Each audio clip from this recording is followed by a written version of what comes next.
whatever kind you want. No, I mean nicotine, or are we talking? Oh, okay. So you're just doing it up today. What's going on, everybody? Welcome to the On the Contrary show presented by Prize Picks. It's Awesemo Fantasy DFS channel, I should say. And we got a good one for you today. I'm Dave Loughran. Hope you guys had a wonderful Thanksgiving and everybody's feeling good. Everyone got home safe.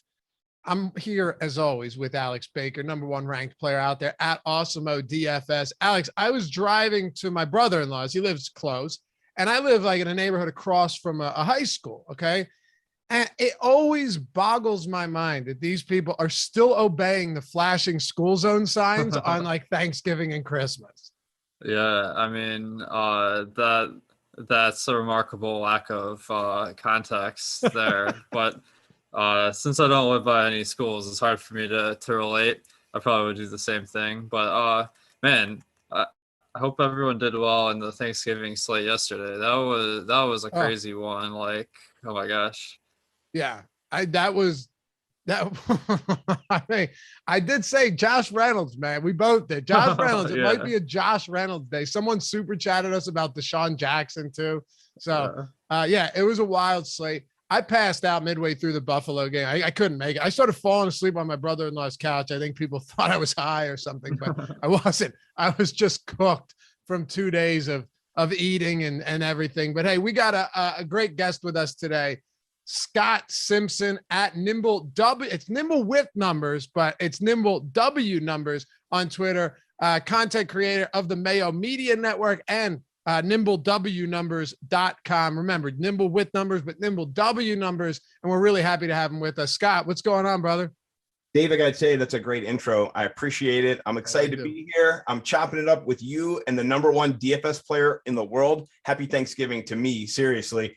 So excited. Hope you guys had a great Thanksgiving. I had to go to my in-laws, which, you know what? It's not the worst thing ever. It was supposed to be at our house. So I had to, drink a little bit, take time off, make some food, go to the party, drink a little bit, take some time off, then come home. So no worse for wear, though. I'm ready to go. And you know what? I'm continuing the party. Since I'm on here with you guys, I'm celebrating. I live in Maryland, and I just bought a new bottle of bourbon. And as you can see, it's almost gone. So cheers, guys, and to Thanksgiving and to the Christmas season coming up. Love you guys. Appreciate you guys having me on. What are you drinking? This is Maryland Whiskey Company's bourbon, 90 proof, single cask, aged 10 years, small batch. Pretty good. Sounds good. Do you mix any water in it, or you just go straight? No, I was a high school drinker, so I got rid of that. Like the taste is terrible from liquor in the beginning, just drinking shitty liquor. And so now when I drink good liquor, I like to swish it around, get the whole, and the water opens it up a little bit, but I really want the burn. So, I just go straight. I'm the same way when I drink good stuff, but I'm happy to schlub it too. Like I'll go Jack Daniels or Jameson, no problem whatsoever. I mean, listen, that's just the way I grew up. I'll still drink Bud Lights and all that stuff. But Alex, you a whiskey drinker? Yeah, I drink a little whiskey. I mean, I'm the same way. I actually do like to go for high points per dollar alcohol. So sometimes you gotta appreciate that plastic bottle. But also Nikolai. I'm also a fan of the 40 ounces back from my youth. So it's funny because I never see him in the store. Otherwise, I'd be just drinking King Cobra all the time. Yeah, and our boy Matt Gajeski's still drinking Mickey's malt liquor. That's another good one. Yeah. Oh, you're a Mickey's guy? Yeah. Mickey's, they're the one that has the riddle on the top of the cap. Yeah. So you got to collect them all. That's right. Yeah, it's an acquired thing, right? Like when you're young, you just knock it back because you want to get drunk. Well, and then as you get up, what's up? The 40 ounce is the perfect volume of beer where you're feeling good, and then you're not hungover the next day. Yeah, it's the truth. There's food, all of that stuff. You look back now and you're like, I hated that, but now you have an acquired taste. You enjoy it, and that's what Scott's doing with us. So let's dive into it, fellas. We got a lot to talk about for week 12, coming off a Thanksgiving slate that was wild. And thanks to all you guys for joining us on yesterday's 3.5 hour live stream. We had live before live for the night slate as well. I mean, there was a lot going on, but now we've got 10 games. And Scott, I'll kick it off with you. I actually wanted to start just asking you about some of these top tier running backs because we ran our ownership projections. We had a new run pretty recently, and nobody's popping to an insane extent, but you do have McCaffrey, up at 9K now on DraftKings. We'll talk across all of the sites, getting around 21%. Jonathan Taylor coming off that monstrous 5 touchdown game. He's still pulling 16% against a good Tampa Bay run defense. I don't know how much it matters at this point, but then you have Dalvin Cook. You have Najee Harris, Austin Eckler coming off a 4 touchdown game, and Joe Mixon coming off a big one himself. I mean, how do you digest, no pun intended, I mean that, I try not to be that corny. How do you digest all of this at the top of the running back position? Man, you just nailed like every single one of my green guys this week, guys who I want to play. I'm leaning CMC. I know you're paying up, but I mean, he had a 30% target share the last 2 weeks. I mean, that's exactly what you want to see. And Cam Newton being back, I think some people might have thought that it would impact him negatively last week. I think you kind of saw what Cam can do when he can kind of change the offense. He has to be accounted for, and that leaves McCaffrey free. That little wheel route up the middle, up the seam, I loved it. You don't only see the wheel routes on the sideline, but right up the middle, that was perfect. Yeah, I mean, Alex, and hey, by the way, welcome to these new members. Gang Green, welcome to Team Awesemo, brother. Ray P, welcome to you as well. Hit that thumbs up if you haven't done so yet. Subscribe to the channel. We're at 66,600 right now. Appreciate you. And if you want to join, hit that join down below. Yeah, let's get that off of 666 as quick as we can. Great. My show's the 666 show. Yeah, exactly. Subscribe to the channel. Shit, at this point, unsubscribe to get us off of 666. Right. Doesn't matter. Just do one of them. But if you want to join, I was about to celebrate 666. I got my voodoo dolls right here. Who are you poking them for this week? Well, I'm kind of looking at Aaron Jones poking a little knee. Maybe we get some AJ Dillon. Yeah, I'm going to ask you about him later in the show as well. But if you guys want to join too, like Ray P and Gang Green did, hit that join, get the custom badges, the emojis, the free super chats, and bunch of other stuff. Yeah, by the way, one more thing. You know what I was thinking? This is what the one drink, right? The one drink that when you're young just sounds awful and you want nothing to do with it. And then you grow up and you go, this is delicious. It's got to be a Bloody Mary, right? No? I mean, yes. Morning drink, like drink it. If you're it's got to be a Bloody Mary, Scott. Well, it refreshes you. It gives you that vitamin C you need to get drunk again. So it's a great morning. I didn't do that this morning. I should have done that. I just went with the straight bourbon, but I got to continue what I started yesterday. I don't want to switch it up and then get my body all out of context. Are you on the West Coast? No, I'm here on the East Coast. I'm a Maryland guy. Okay. So, yeah, okay. You're up near Philadelphia, right? Yep. I'm outside of Philly. Yeah. So. All right, cool. Alex, what are you doing with these top tier guys though? Last week, remember how many top tier wide receivers there were? Yeah, it was Jonathan Taylor that you needed to have at running back. Which of these guys are you really high on this week, if any? Well, last week we found you just pick the lowest owned high price guy and you win all the money. So the problem is this week there's not really anybody that's that low owned in the top tier.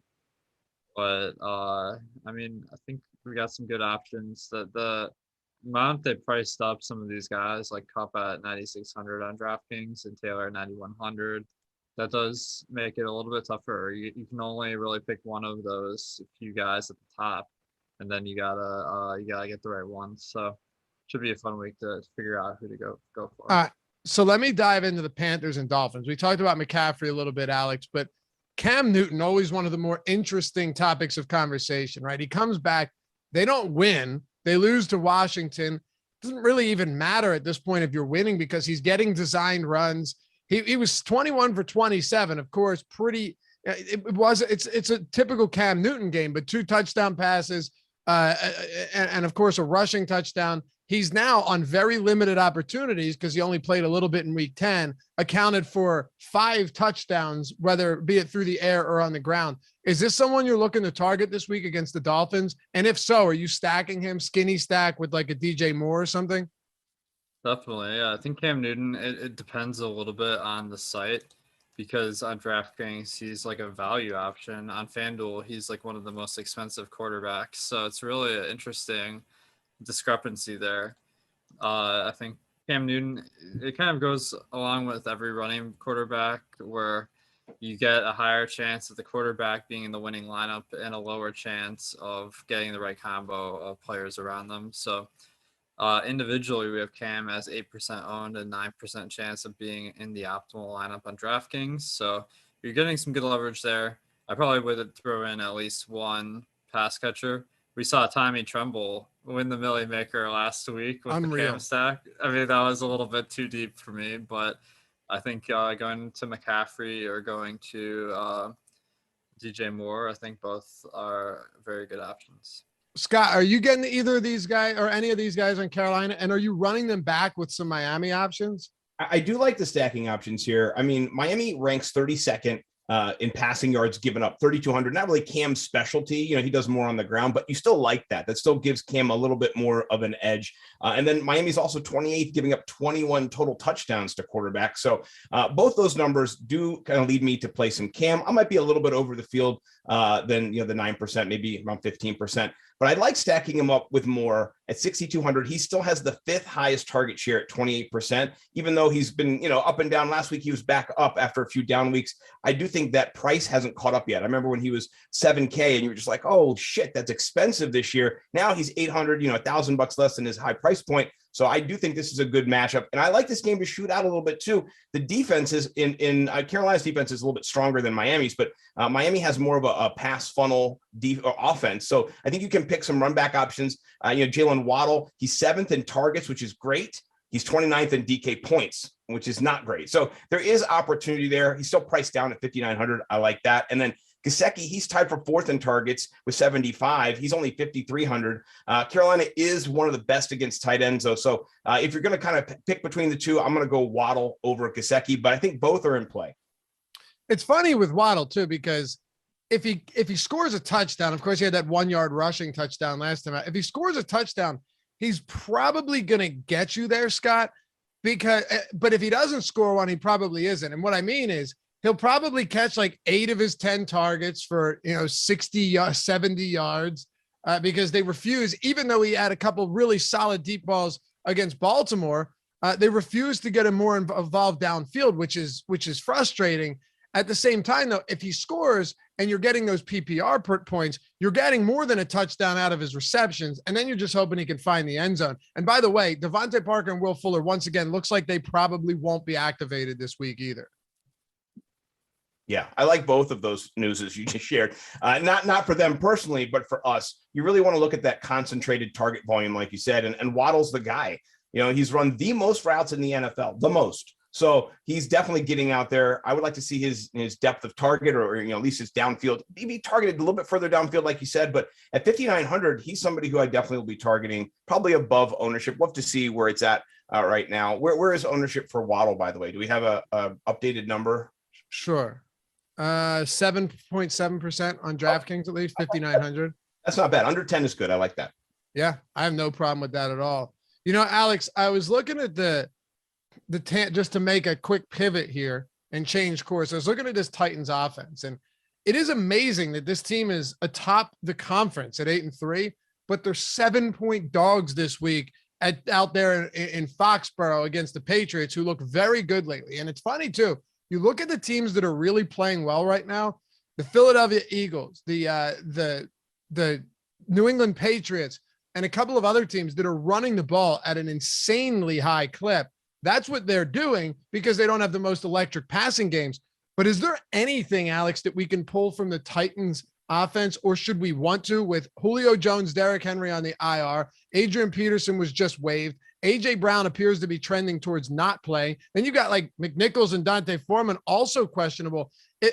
Is Dante Hilliard in play, or should we just be full fading this Titans team with the state of disarray that they're in right now? Yeah, I mean, 7.5-point dogs, the Patriots. How about they're regretting waiving Adrian Peterson right now?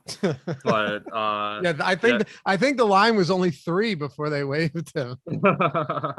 So Julio's out. If AJ Brown is out, that's gonna really up the value ratings of a few different players. If he's in, I think AJ Brown's pretty good because Tennessee, the big knock against them has always been that they don't pass at a high volume. but I think that some of the injuries and the fact that they're big underdog makes it a little bit more likely he gets a good target count. So he'd be interesting if he does play, but if he's out, we saw last week Dez Fitzpatrick and Chester Rogers became like pretty much every down player as well. Nick Westbrook also got a lot of work. I don't have these guys' prices in hand, but that seems like a perfect recipe where this guy that you didn't know was in the NFL like breaks a slate. So I think I might be trying to take advantage of that. Yeah, and Scott, Marcus Johnson, who was actually getting some opportunities with Julio out, he's on the IR now too. So a dearth of options at pretty much everywhere on this offense. Yeah, and it makes talking about punt tight ends and Tommy Tremble. Any interest in Jeff Swain? I mean, it's not great. It doesn't look amazing, but 2,600, that's not bad at all. I don't think so either. Listen, I was talking about Jeff Swain the other day for last week, just as like, hey, he's going to get opportunities, but then he ended up not playing. It's possible that he doesn't play. I don't know. He fully participated, yes, on Wednesday, then nothing on Thursday. If he's out, it gets even worse. But yeah, I don't disagree. He's almost minimum salary. If you get like 5 targets for him, he's been a red zone option. He's scored in 2 of his last 3 games. Other than that, though, man, this team is so ugly, Scott. And then you've got the Patriots on the other side. Yeah, they have. And by the way, lowest implied total on the slate is the Tennessee Titans. I kid you not. It's crazy to see what's happened to them. It's a shame, really. On the other side, though, the Patriots have a 25 point, higher than a 25-point total. It's above the Rams. It's higher than the Colts. It's higher than a lot of other good teams. But we saw the split at running back last week where Damian Harris saw 10 attempts and Ramondre Stevenson got involved with 12. Is there anybody that we can look to and say, I really like them this week as big 7+ point favorites? It's hard for me to get to Harris at 6,100 with Stevenson down there at 52 on DraftKings. He hasn't had the rushing volume all year, but he's been eating into it the last few weeks for sure. And then there's the touchdown vulturing that can happen. So I'm not sure if the New England Patriots just don't use their passing attack, which, with Jones, it hasn't been much of an attack, thinking like the higher, Air Coryell offenses of the league. But, they have, this is interesting. They're the 4th most explosive play rate in the NFL at 10.5%. I didn't know that. I looked it up. I said, holy shit, New England does have some explosive plays. So it makes Myers at 5,000 and Bourne at 49. Even Aguilar at 43, they're all in play. I think if you're looking for somebody to go for a long one, they do target, receivers downfield. They do those explosive plays. I think the running game is going to help set that up. So maybe, Titans being almost dead last against the wide receiver position, it might be a pivot this week away from the running backs, maybe to one of those wide receivers. Alex, what about you for the Patriots? I think mostly contrarian plays. Jacoby Myers is an exception where he's getting a pretty good target volume. But with the running back position, it's really difficult to pick anyone because it's a 3-man committee between Harris, Stevenson, and Bolden, where Bolden's kind of getting those passing downs while Harris and Stevenson got close to even split last game. Although Stevenson definitely has been playing the better of 2, so maybe he gets a little bit more, but it might depend more on who's getting and going in the game.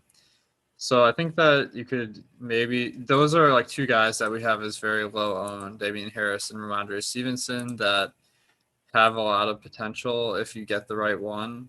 I think as far as ownership, we have Ramondre at 5% and Damian Harris at 1%. So it's intriguing from that standpoint. For sure. And, we always talk about our game script adjusted rush play percentage tool. I think I don't know if that's free. Might be. I'm not sure. We do have some free. Is it? Yeah, it is. It's free under the NFL tab. So you should check that out. And we have some free content as well. That's usually behind paywall. What do we have? The NFL player projections for week 12, NBA player rankings for tonight, NHL player projections for tonight. All of that stuff free over at awesemo.com. But yeah, this tool is a great one. And the Patriots are running over the last 3 weeks game script adjusted, of course, run play percentage, 57%, 57%, 52%.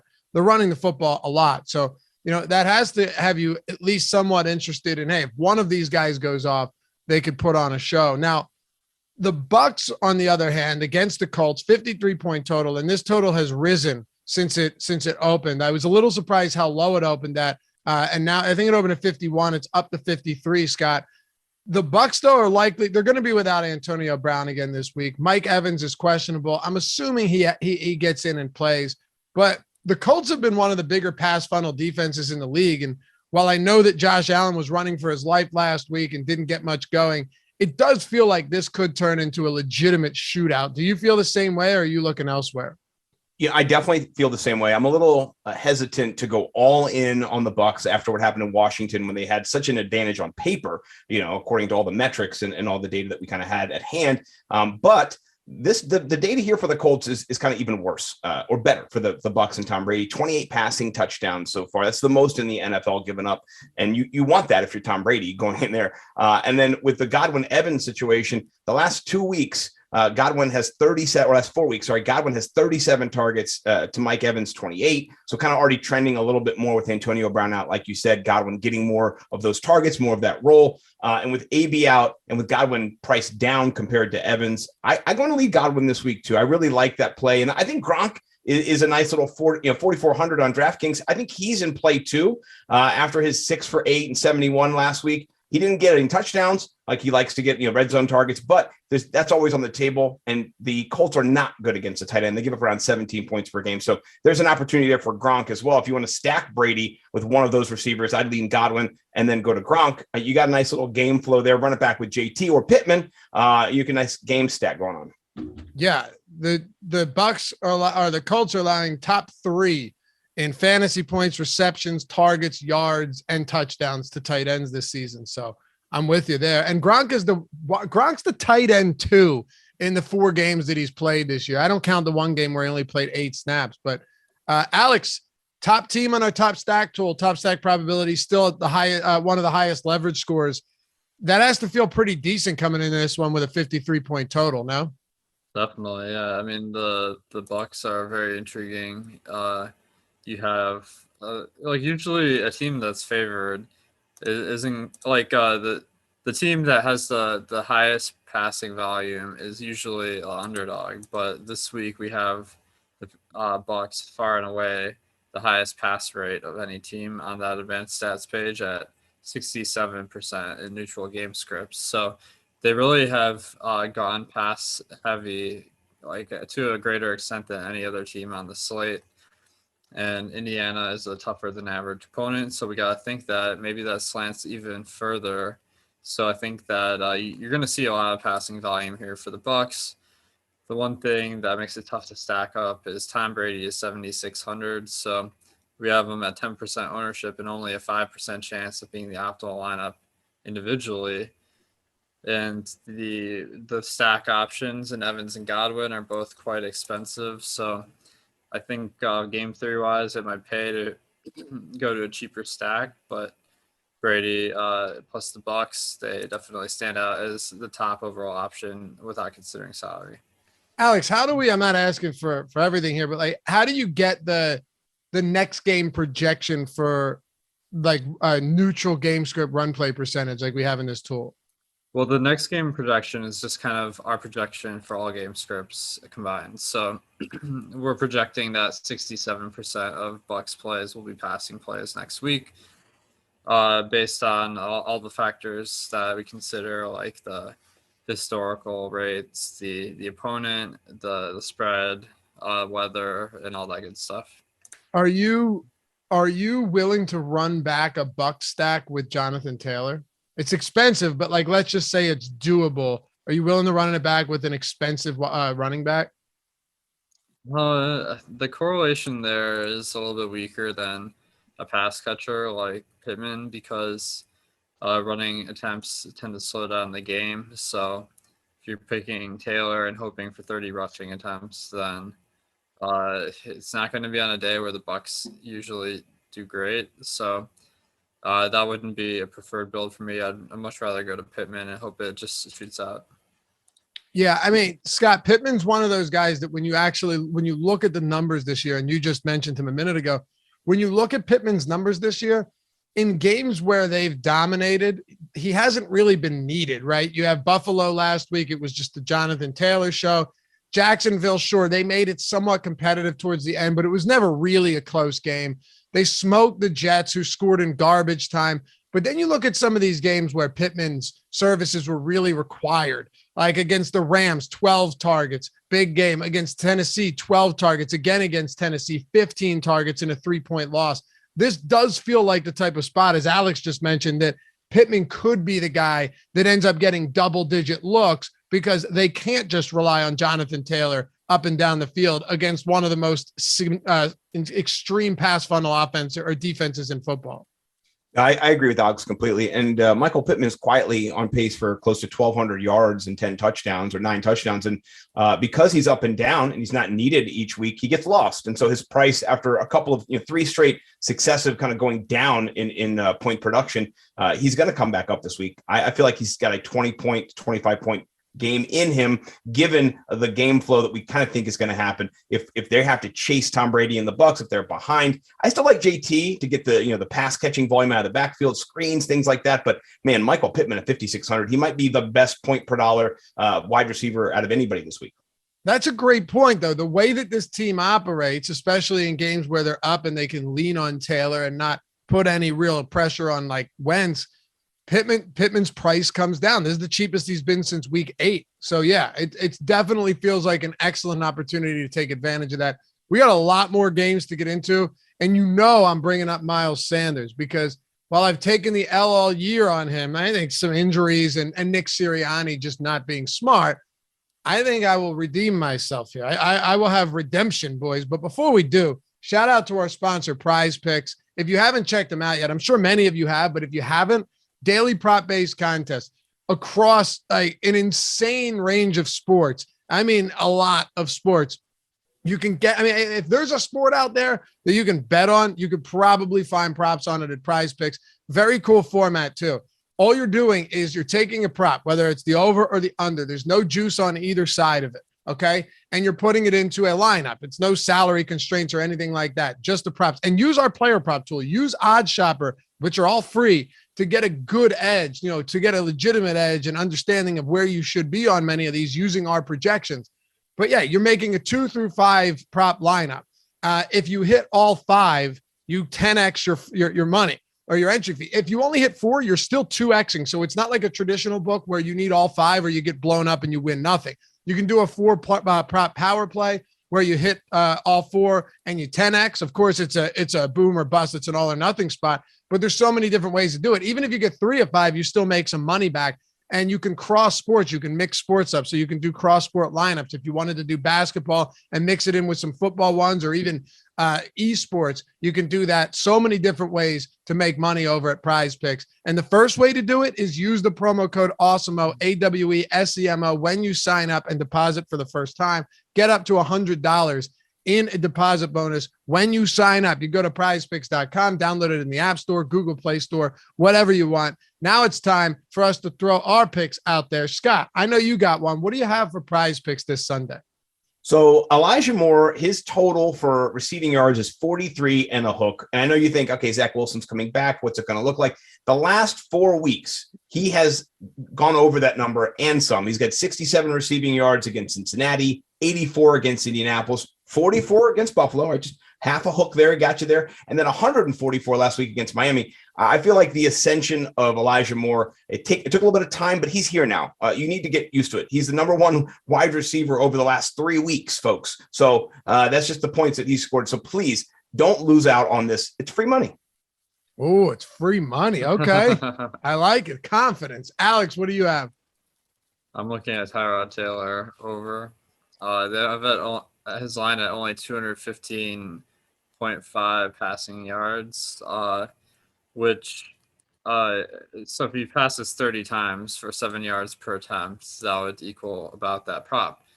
However, okay, the Texans, he's thrown for about 6.9 yards per attempt, but the Jets are the perfect matchup for passing, where they allow a lot more yards per attempt than an average team.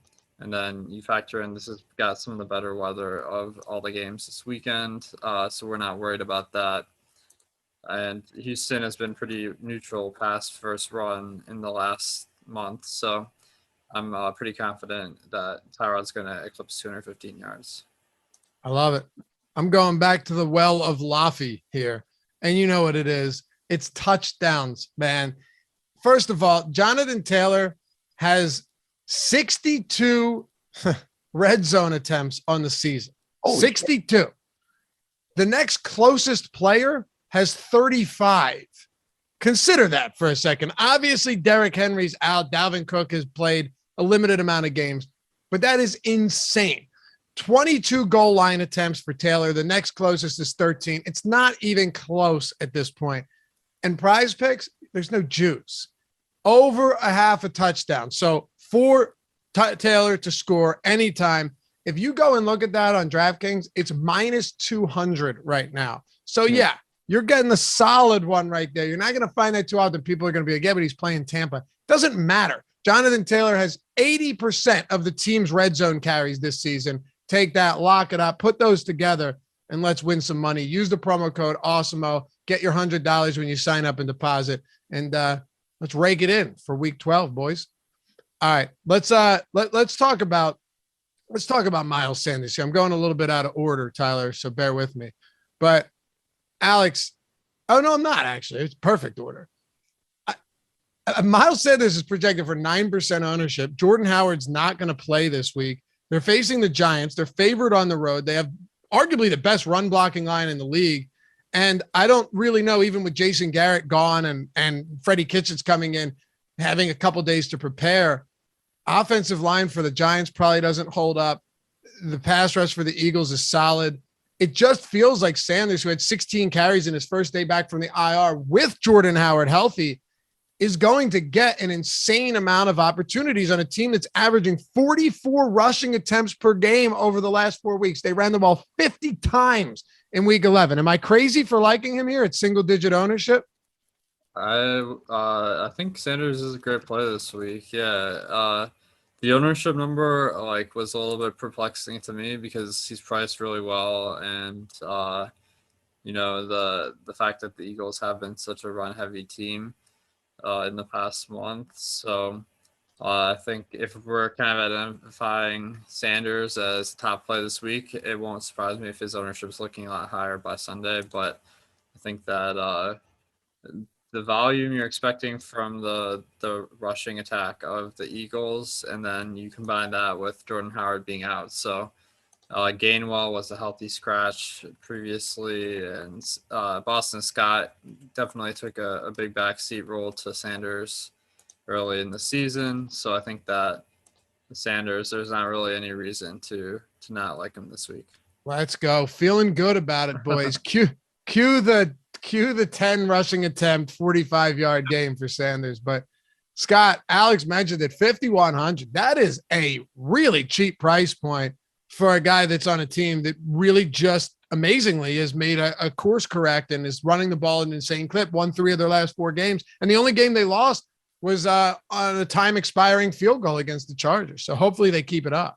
I have him as green on my sheet for sure. And I think what you're looking at, he's averaging 5 yards per carry. The Giants have given up 1,000 rushing yards so far, and 570 through 1,060 to be exact, and then 573 receiving yards. So you're giving up almost 1,600 plus yards on the ground to running backs somehow, some way. It's a monster day for Sanders if he can get the volume that you're looking for. Those 16 carries, turn him into 19, maybe 4 or 5 targets. He could score 20 points. Sorry, I'm talking out of my ass here, Dave. But Miles Sanders has been dormant for so long, but we know what he's capable of. We saw his first year before he got banged up, what he could do. So I think this is a good play, and hopefully the ownership stays away from it so we can actually use it to our advantage to make some leverage.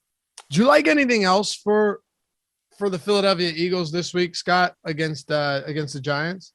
You know what? I've been fading Hurts this year to my detriment. And I think that, he's priced up at 7,300 on DraftKings, but he has 8 of his 11 games with 20 points or more. And so if you're looking for that solid, they're going to be effective, it's Hurts. And then, the Giants have given up close to 18 points per game to quarterbacks. I'm sure there's a skewed variant there. They just played Tom Brady, but still Hurts has an opportunity here, and I'm not going to fade him. I might not be going with him in GPPs, but in cash for sure.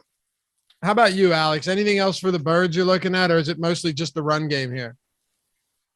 I'd be really hesitant to go to any pass catchers given how much they've been running. But as part of a game stack, I suppose if Giants somehow get up big, then you can see more passing volume. So I'm pretty off of that.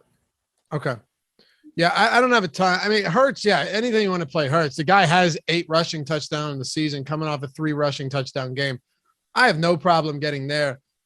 Do you get, Alex, I know these aren't fun questions, but like, should we be looking at anything from the Giants, or is this really just kind of a one-dimensional spot that we should be targeting? I like the Giants this week. Okay. I think that we saw them at their worst. They're playing one of the toughest defenses in the league last week, and everyone was saying how much Daniel Jones disappointed. So like the sentiment couldn't be lower, but they're playing the Bucs. I mean, that's a really tough team. On the year, the Giants haven't been good either, but they haven't been unplayable in fantasy, and the Eagles' defense has not been a huge difference maker this year. The one wrinkle here is we just got word that Sterling Shepard and Tony are most likely out for the Giants this week. Oh, wow. Okay. So that does consolidate some of the work between Galladay and Slayton and Ingram, but it's hard to feel a ton of confidence in any of those guys. Saquon Barkley, he's at a very low price. He's cheap. 6,300 DraftKings, 7,500 FanDuel. So let's look at his snap count. He ran routes on half the plays last week and played 62% of snaps. 62%. And that was his first week back from injuries. So we could easily see that increase to 80% this week, because that's more like what it was earlier this season.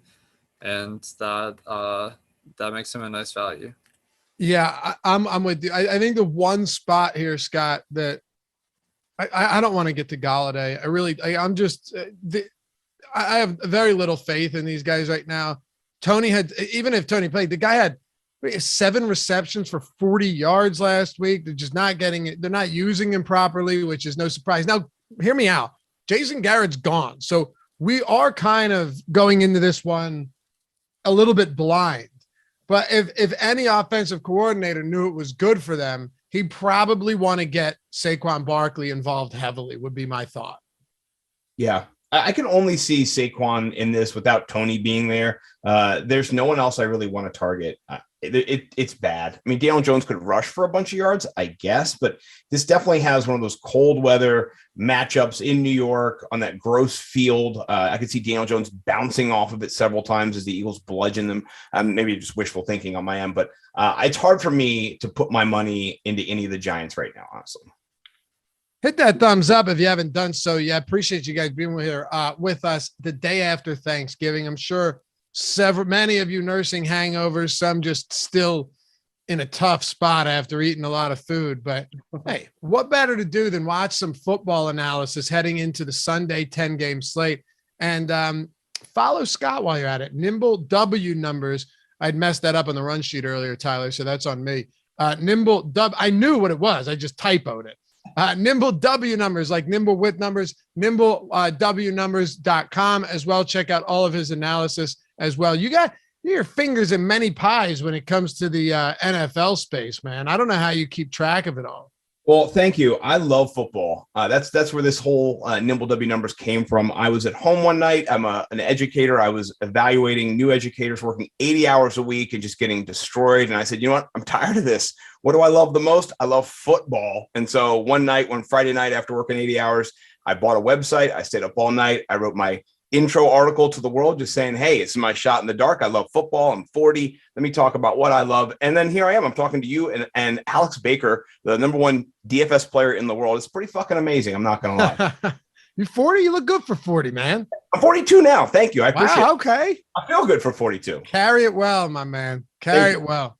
But yeah, check out everything Scott's got going on. Awesome network of people that he does stuff with. So for sure. Hey, Alex, are we God? Actually, Sean, I did want to mention from that chat. I don't think they were holding Miles Sanders back for halfway through the season, like just to not exhaust his usage. No, I think that Nick Sirianni was wet behind the ears, completely green as a coach, and would panic every time they'd go down by a score. And also the front office in Philly, they hate running the football. Jeffrey Lurie hates running the football. It's awful. It's awful. Like he just analytics, and I'm an analytics guy. All of us are, but it doesn't work when you got someone that's making his 5th career start coming into this season, and Jalen Hurts throwing 50 times per game. So no, I think Sirianni may have figured it out, and for that I credit him. But Alex, the Steelers are a team you want to talk to me about earlier today. Whenever we kind of discussed the pre-show plan, which is, hey, what do you want to talk about? We'll talk about this, and it's like, all right, see you at 1. But the Steelers offense is one you want to talk about. I'll throw a stat at you, and then I want to hear where you're at here. Pat Freiermuth, over the last 4 weeks, leads the entire league in red zone targets with 11 among pass catchers. Deontay Johnson is second with 9. So consolidated usage inside the red zone for those guys. What do you got this week against the Bengals? Yeah, I think that Pittsburgh is just a team that throws the ball a lot. Their base rushing rate is only 39%. So even though they're pretty ineffective and Big Ben is averaging in the mid 6s in yards per attempt, like this is a situation where sometimes volume trumps efficiency, and you just need that many opportunities to have that GPP upside. So I'm seeing you got 3 guys to really stack up Ben with. You got Claypool, Johnson, and Freiermuth. All of them are good options individually as well. So I think the volume here is going to trump any lack of efficiency. And Cincinnati is slightly worse than average defense. So I think no one likes rostering any of the Steelers, but they look pretty good this week.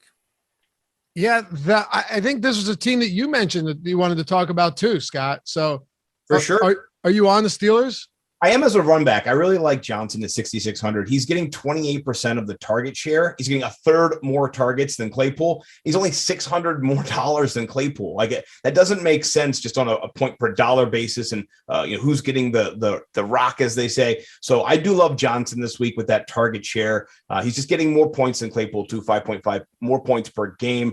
And then Freiermuth, you mentioned. I love him. I was wondering what was going to happen with Ebron and how they were going to work that out, because Ebron had been effective. I mean, he's not the go-to guy necessarily, but red zone, he had been used by Pittsburgh, and they needed a big guy in the red zone. So Freiermuth coming in and kind of edging him out, even though Ebron did catch a touchdown last week. He's out this week. I think that does give Freiermuth a nice touchdown upside, and he has 36 targets in his last 5 games, so he's getting that volume. And even though Big Ben isn't efficient, he's still in the red zone. He's not the worst quarterback.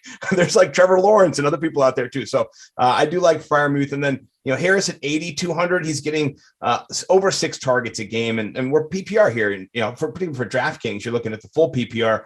He's averaging you 20 points a game. Big Ben's been leaning on him as his target share is up in this, around 16% too. So I think all of them are on the table. I like Johnson the best, I think, at 6,600 though.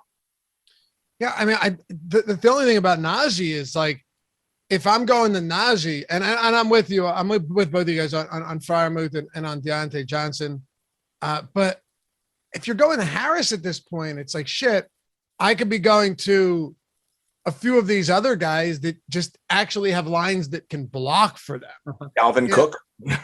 Yeah, and the thing is, you're right. The PPR upside is it's undeniable for sure. Same thing with like a DeAndre Swift, but man, some of these spots, it's just, it can't get anything going. Sure, they'll keep feeding him, and that's encouraging, but I'd probably say maybe I just go to McCaffrey with the same pass catching upside, a little bit of a better line and more touchdown equity just on the ground at least. Austin Eckler, none of them have the greatest matchups, and I think Harris is still fine. I just wish, Scott, that he could get that they could get something going on the ground. But we knew coming into this season, they cannot run block in Pittsburgh. No, I think his yards per carry is like 3.4. So it's not good at all. The line 3.6, but 3.6. Still not good. Oh, yeah, not good. And the inability in the red zone too. Sure, he's getting targets in the red zone or touches, but they're just running him into the back of his offensive line, and then the defenders are falling on him, and they're creating a pig pile about 5 yards away from the goal line. So I don't like even the creativity or lack thereof of how they've used him. They need to be able to put him in space and get him open around the end zone, and they're not doing that right now. Alex, I talked a lot last week about how I wanted to try and get to more Mixon and ended up having less than I wanted. It was a weird slate in that respect with so many high-priced players, but he's been awesome lately. I mean, he's got 25 plus DraftKings points in 4 of his last 5 games. The only one he really didn't have a great game was when they blew out Baltimore and Samaje Perine came in, but coming off a 30 carry game for Mixon in that route against Vegas. I mean, should we start talking about Mixon as one of any, by the way, 5+ targets in 3 of his last 5? Should we start talking about Mixon as one of these guys that deserves to be at one of the higher priced running backs? Yeah, definitely. I mean, I think that we've always thought Mixon has some of the best volume in the league. Perine mixes in a little bit, but I think the upside is going to be big with a running back that gets as many a bigger share of the offense as he does, and now the offense is a lot better with Jamar Chase and coming into the fold this year, and they've been good at passing the ball. So I think that Mixon has a lot of upside. What about you on Mixon and just this Cincinnati team in general, Scott? I think they've underperformed a little bit, and they came back against the Raiders and showed that they're kind of for real after, their game with Green Bay. But I do like Mixon a lot. And particularly, I think you've seen the breakdown of Pittsburgh's defense in the last couple of weeks. Normally, they're pretty stout against the run. The last 4 weeks, though, they've ranked 25th. They're giving up 28 points per game to running backs, which I really, really like. And it does depend a little bit with Watt. I know he's questionable right now, and we'll see that the Steelers have a lot of injuries on their injury report. It's just littered. I think the only team that has way more is Tennessee. By the way, I didn't touch on this when we talked about Tennessee. What's in the water in Tennessee? Everybody on their team is injured. That is some shit. So, but I digress. But no, I do like Mixon this week, and at 7,500, it's a valuable price. It's not too far. You're not getting gouged. I think there's a good value there to have. He gets in the end zone once, good. Gets in the end zone twice, even better. Hey, today is the last day to use the promo code STUFFING to get $1 NFL Express Weekly Pass. Yeah, I mean, taking advantage of it yesterday would have been huge with all those showdown slates because we have the ownership, the top plays tool, all of the tools created by Alex Baker right here, Awesemo himself, and of course, an amazing team of guys that have won a lot of money that work behind the scenes here at Awesemo. But still, a lot to be had for one single $1 promo code STUFFING at awesemo.com/promos. Just click it. You don't even have to type it in anymore. You just go there and then click on the promo. It's so much stuff. The lineup builder light, a lot of main slate content, all of the tiers content for all of those contests are included. Every showdown tool, you name it. If you want to check it out, which you should because it's $1, go to awesemo.com/promos and click on that promo right there. Last day you can get it is today, one single $1. And when you join the Discord as well. We got a premium Discord with a great community, and of course the premium office hours where you can pick the brains of many of the pros that work at Awesemo. They can help you better your game and become a more skilled DFS player. So awesemo.com/promos. Hopefully we'll see you guys over there. Alex, Minnesota, San Francisco, believe it or not, second highest total game on this entire slate. Are we getting the Dalvin on the road? Are we getting the Justin Jefferson, Thielen, Kirk Cousins? Anybody here you like? Well, Minnesota is the side I like a little bit less, I have to admit, but Dalvin Cook, certainly a good option. San Francisco's defense is a little bit tougher than average. Minnesota's coming off a game where they kind of found themselves in a shootout, so they had to pass the ball a ton, but who knows what it's going to be this game. So Dalvin Cook just being one of the guys that gets huge volume.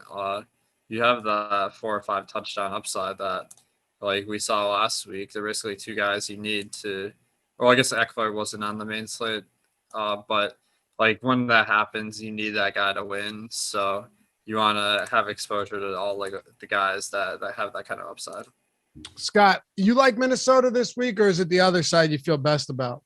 I think I'm with Alex. I think I feel a little bit better about San Francisco, but it's hard not to like Justin Jefferson, particularly with his ownership rates being around 5% and under the last couple of weeks. I mean, that he's been the ultimate leverage. He's been able to, score 15, 20, 40 points. I mean, that's what you want to win. That's what I did when I scored my 251 points last year. You have to have somebody who crushes. And it was Jefferson, by the way, stacked with Kirk Cousins.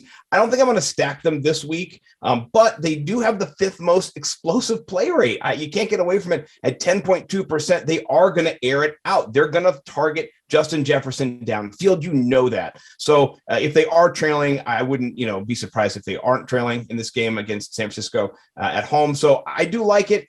Thielen, though, when you get down to the red zone, he's getting targeted more in the red zone than Justin Jefferson. So if they're getting the ball down to the 5-6 yard line and they're not able to punch it in with Cook, I do like Thielen at 6,700. He's got a 8.1% red zone target share compared to 5.7 for Justin Jefferson. But Justin Jefferson's going to break the slate. If there's somebody who's going to win you all your money at that low ownership, it's Jefferson. So, Thielen for kind of that security probably has a better chance of kind of being that stable 17-point person you're looking for, where on the other side, I want volume and upside. I'm going to go for Jefferson.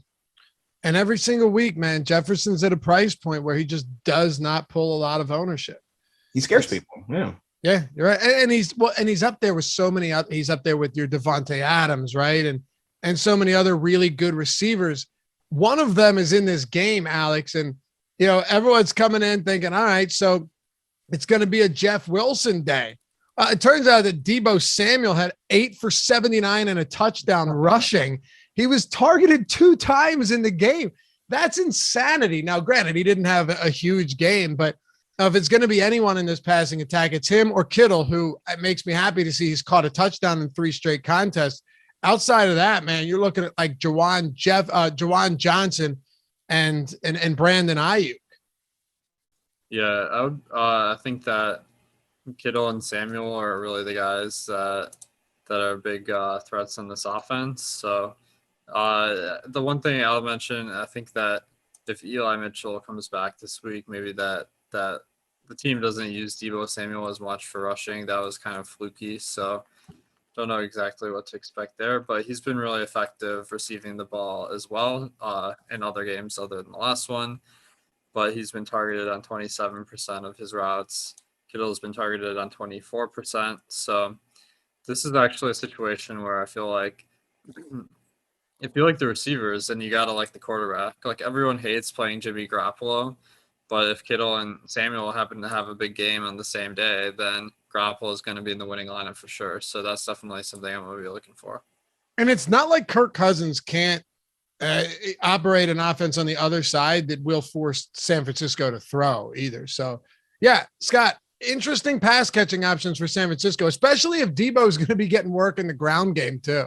Yeah, that just does make it a game changer. If you look at Deebo and Ayuk in the passing game, the last 4 games, they've both been targeted around the same. Deebo 25, Ayuk 26. But then the differentiation, like you said, the rushing upside, the touchdown rushing the other day, you're looking at a 6-point difference in points per game between Deebo and Ayuk. So a huge price difference, 79 and 53 on DraftKings. But I still like Ayuk if you're going to be on the contrary, right? I mean, if you're going to kind of go against the grain, I'm sure more people will be favoring Deebo. But then you have to think about it, it's for a reason, right? He has been probably their best player this year, and it's not even close. And speaking of Jimmy G, I have him highlighted as, I normally don't have him highlighted as somebody to play, but at 5,700, the Minnesota Vikings are not a great defense. Whereas San Francisco has the ability to put up points. They're a top 10 offense. So you're looking at if this game can kind of be back and forth, I'm hoping it can be, like you said, there's a big total. The real snooze factor comes in if Minnesota just doesn't show up, right? They don't travel well. If they put up a dud, which they have done, and then San Francisco just blows them out. That's the only thing I'm afraid of in this. But if we get back and forth, I love all of San Francisco's offensive passing weapons from, Kittle at 64. I mean, he's just been a monster since he's come back. He's averaged 17.8 points per game. That is higher than Kittle's 17.6 for the whole season. So it's a small sample size, only 3 games, but you see the kind of value you're getting. You're not paying in the 7K or up in the, a high 7K range for it. I love it. Hey, before we get to our top stack, or our top fade, our top pivot, and our favorite bet of every week, we do that here to close out every On the Contrary show. Keep in mind that the NHL strategy show is coming up right after this. Hit that thumbs up if you haven't done so yet. And Alex, I have one question for you guys before we get to our final segment of the show. If Aaron Jones is active and not expected to be limited this week, is he in play at 6K on DraftKings and 7K on FanDuel against the Rams? Yeah, I mean, the price is way too low. So that's like a no-brainer where if Aaron Jones is in, then I'm going to want to play Aaron Jones. If he's out, I think Dylan's going to be a top play. Okay. Succinct and to the point. I like it. Scott, what about you? Yeah, I'm in full agreement with that. You think about what's happening with Aaron Rodgers and his COVID toe. Is that what he's calling it right now? Right.